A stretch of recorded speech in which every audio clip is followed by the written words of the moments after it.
Cancer చాలా అరుదైన సమస్య. ఇది ఎముకల్లో మొదలవుతుంది. దేహంలో ఏ ఎముకలోనైనా మొదలయ్యే అవకాశం ఉన్నప్పటికీ కాళ్లలోనూ చేతుల్లోనూ ఉండే పొడవాటి ఎముకలనే ప్రభావితం చేస్తుంది. ఇందులో చాలా రకాలున్నప్పటికీ కొన్ని రకాలు ప్రధానంగా పిల్లల్లోనూ మరికొన్ని పెద్దవాళ్లలోనూ వస్తాయి. దేహంలోని మిగతా ప్రాంతాల్లో మొదలై ఎముకకు వ్యాపించే క్యాన్సర్లను ఎముకల క్యాన్సర్గా పరిగణించరు. వ్యాధి నిర్ధారణ జరిగి అది ఏ దశలో ఉన్నదో తేల్చుకున్న మీదట అందుకు అనుగుణంగా చికిత్స చేస్తారు.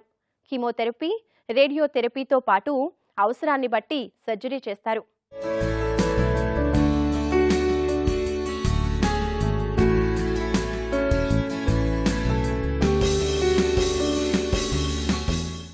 ఎముకలో మొదలయ్యే క్యాన్సర్ ఎముకల క్యాన్సర్. దీని ఆరంభంలో ఎముకలో నొప్పి మొదలవుతుంది. అలా క్యాన్సర్ సోకిన ప్రాంతంలో వాపు, ముట్టుకుంటే నొప్పి అనిపించడం కనిపిస్తుంది. ఒక్కోచోట ఎముక విరగొచ్చు. తీవ్రమైన అలసట కనిపిస్తుంది. అకారణంగా బరువులు తగ్గటం కూడా ఎముకల క్యాన్సర్ లక్షణం. ఇలాంటి లక్షణాలు కనబడినప్పుడు వెంటనే డాక్టర్ను సంప్రదించడం మంచిది. ఎముక క్యాన్సర్ ఎందుకు వస్తున్నది అనేదానికి నిర్దిష్టమైన కారణాలేవీ లేవు. కణంలోని డిఎన్ఏలో తప్పిదమే ఎముక క్యాన్సర్కు కారణం కావచ్చు అంటారు. ఈ కణాలు ఒక నిర్దిష్ట సమయంలో చావటానికి బదులు సజీవంగా ఉంటూ వస్తాయి. ఇవి ఒక ట్యూమర్లా మారొచ్చు. దేహంలోని ఇతర భాగాలకు వ్యాపించవచ్చు. కాలు లేదా చేతి ఎముకలో వచ్చే ఆస్టియోసర్కోమా అనే క్యాన్సర్ సాధారణంగా పిల్లల్లో, యువకుల్లో వస్తుంది. మృదులాస్థి కణజాలంలో కనిపించే కాండ్రోసర్కోమా సాధారణంగా మధ్య వయస్సులకు వచ్చే ఎముకల క్యాన్సర్. అదేవిధంగా పిల్లల్లో, యువకుల్లో కటివలయం భాగంలోనూ కాళ్ళు, చేతుల్లోనూ వచ్చే క్యాన్సర్ ఎవింగ్స్ సర్కోమా. సాధారణంగా వంశపారంపర్యంగా వచ్చే కొన్ని రకాల సిండ్రోమ్స్ వలన ఎముకల క్యాన్సర్ రిస్క్ పెరుగుతుందని, క్యాన్సర్కు చేసే రేడియేషన్ థెరపీ వలన కూడా ఎముకల క్యాన్సర్ రావచ్చునని పరిశోధనలు నిర్ధారించాయి. ఎముకల క్యాన్సర్ ఏ దశలో ఉన్నదో తేల్చుకోవటం కూడా చికిత్సా పద్ధతిని నిర్ధారిస్తుంది. అన్ని క్యాన్సర్ల తరహాలోనే ఎముకల క్యాన్సర్ను దాని స్థాయిని బట్టి 4 దశలుగా విభజిస్తారు. మొదటి దశలో క్యాన్సర్ కణాలు అంతగా చురుగ్గా ఉండవు. రెండో దశలో ఎముకకు మాత్రమే క్యాన్సర్ పరిమితమవుతుంది. ఇక మూడో దశలో ఎముక క్యాన్సర్ అదే ఎముకలో 2-3 చోట్ల కనిపిస్తుంది. 4వ దశకు చేరటమంటే ఎముక క్యాన్సర్ ఎముకను సైతం దాటిపోయి ఇతర భాగాలకు వ్యాపించటం. బోన్ క్యాన్సర్కి స్పెసిఫిక్ కారణం అనేది ఏమి మనం ఇంకా కనుక్కోలేదు.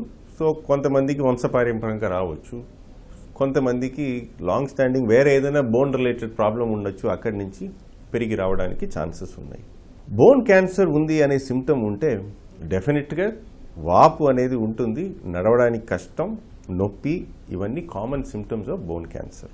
చిన్న పిల్లల్లో బోన్ క్యాన్సర్ వచ్చి బోన్లో నుంచి లంగ్స్కి స్ప్రెడ్ అయ్యే అవకాశం చాలా ఎక్కువ. సో కొంతమందికి లంగ్స్లో ఫస్ట్ బయటపడుతుంది, కాళ్ళలోనో చేతిలోనో బయటపడడానికంటే. బోన్ క్యాన్సర్కి స్క్రీనింగ్ అని ఎర్లీ డయాగ్నోసిస్ అనేది ఏమీ లేదు. మోస్ట్ ఇంపార్టెంట్ వచ్చి సస్పిషన్. బోన్ క్యాన్సర్ ఉండొచ్చు అనే సస్పిషన్ ఉంటే వెంటనే ఎక్స్రే, ఫర్దర్గా ఎంఆర్ఐయో, సిటీ స్కానో చేయడం వల్ల మనం డయాగ్నోస్ చేసుకోవడం ముఖ్యం, rather than waiting for a long time. అది పెరిగి అక్కడ ఎక్కువ ఇన్వాల్వ్మెంట్ అయిపోయి వేరే ఆర్గన్స్కి స్ప్రెడ్ అవ్వకుండా ఉండేది మనం చాలా ముఖ్యంగా చూసుకోవాలి. ఎక్స్రే తీసి బోన్ క్యాన్సర్ ఉండొచ్చు అనే సస్పిషన్ వస్తే మోస్ట్ ఇంపార్టెంట్ మనం ఒక స్పెషాలిటీ సెంటర్కి వెళ్ళి ఫర్దర్గా ఇన్వెస్టిగేషన్ చేసుకోవాలి. ఆర్ క్వాలిఫైడ్ పర్సన్ దగ్గరికి వెళ్ళి మనం బయాప్సీ చేయించుకోవాల్సి వస్తుంది. ఎందుకంటే సరి అయిన ప్లేస్లో మనం బయాప్సీ చేయకపోతే కాలు తీయక ఆరు చెయ్యి తీయక ఆ భాగాన్ని మట్టుకు రీప్లేస్ చేసే అవకాశం లేకుండా పోవచ్చు. సో ట్రీట్మెంట్ అనేది ఆ బయాప్సీ కరెక్ట్గా చేసేదాని నుంచి ముఖ్యం మనకి. ఎముకల క్యాన్సర్ నిర్ధారించడానికి ఎలాంటి పరీక్షలు చేయాలన్నది పరిస్థితిని బట్టి ఆధారపడి ఉంటుంది.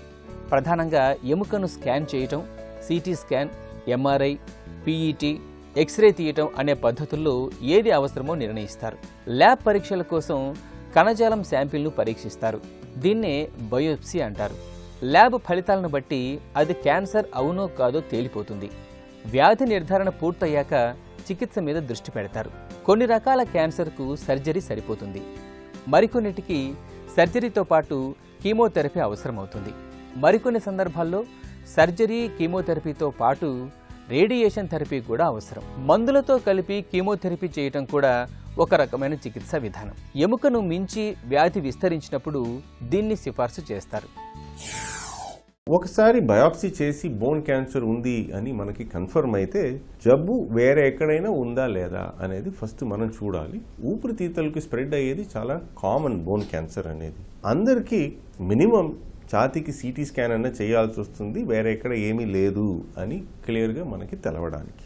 జబ్బు వేరే ఎక్కడ ఏమీ లేదు అంటే ఇప్పుడు బోన్ క్యాన్సర్కి కంప్లీట్గా ఆ చెయ్యో కాలో ఆ భాగంలో తీయాల్సిన అవసరం లేదు. మనం కీమోథెరపీ ట్రీట్మెంట్ చేసి ట్యూమర్ని తగ్గించిన తరువాత మనం ఆ ట్యూమర్ని కంప్లీట్గా తీసేది కాలో చెయ్యో తీయకుండా మనం చేయవచ్చు. సో దీన్ని లింబ్ స్పేరింగ్ సర్జరీ అని చెప్తాం. ఒకవేళ ఎర్లీ స్టేజ్లో ఈ డిజీజ్ డయాగ్నోస్డ్ అయితే ఆపరేషన్ కొంతమందికి డైరెక్ట్గా చేసి కాల్ని కంప్లీట్గా తీయక ఆ భాగం మట్టుకు తీసే అవకాశం ఉండొచ్చు.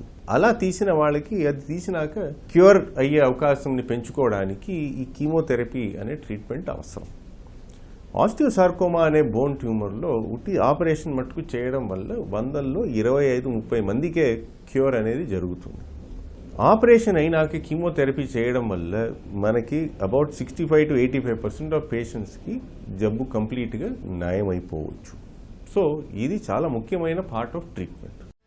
ఎముక క్యాన్సర్ చికిత్సకు రేడియేషన్ థెరపీ చాలా సహజంగా మారిపోయింది.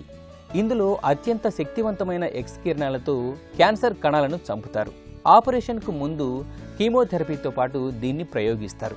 సర్జరీ ద్వారా క్యాన్సర్ తొలగింపు సాధ్యం కాదనుకున్న వారి కోసం కూడా రేడియేషన్ థెరపీ వాడతారు.